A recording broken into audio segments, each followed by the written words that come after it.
Savez-vous que le niveau d'inégalité est beaucoup plus élevé dans les territoires ultramarins qu'en France ? En Nouvelle-Calédonie, les 10% des ménages les plus aisés ont un niveau de vie presque 8 fois supérieur à celui des 10% les plus pauvres. Ce rapport est de 4 à La Réunion et de 3,4 en France.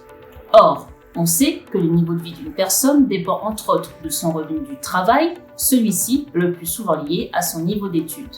Les inégalités de revenus sont donc liées aux inégalités scolaires.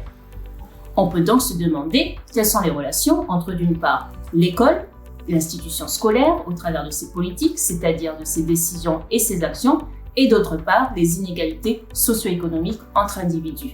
Eh bien ma thèse, c'est ça.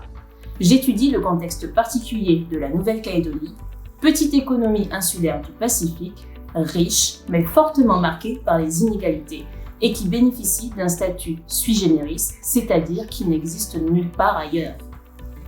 Vous avez peut-être entendu parler du référendum sur l'accession à la pleine souveraineté qui a eu lieu en décembre 2021 sur ce territoire.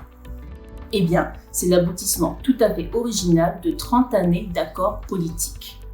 En effet, depuis 1988, par des accords politiques de Matignon puis de Nouméa, l'État français transfère certaines compétences à la Nouvelle-Calédonie en vue d'établir une autonomie, une émancipation et une décolonisation.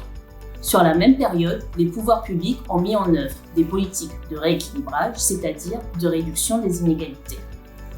L'éducation est un domaine où des investissements massifs ont été engagés afin de réduire ces inégalités, notamment celles liées à l'origine ethnique ou géographique.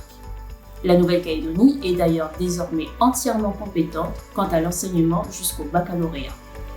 Il apparaît essentiel de se demander si ces engagements ont porté leurs fruits au terme de ces 30 années.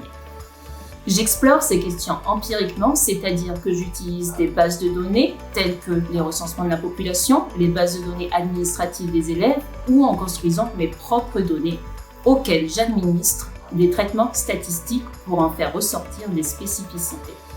On trouve par exemple qu'aujourd'hui encore, un Européen a 9 fois plus de chances d'obtenir un diplôme de l'université qu'un Kanak.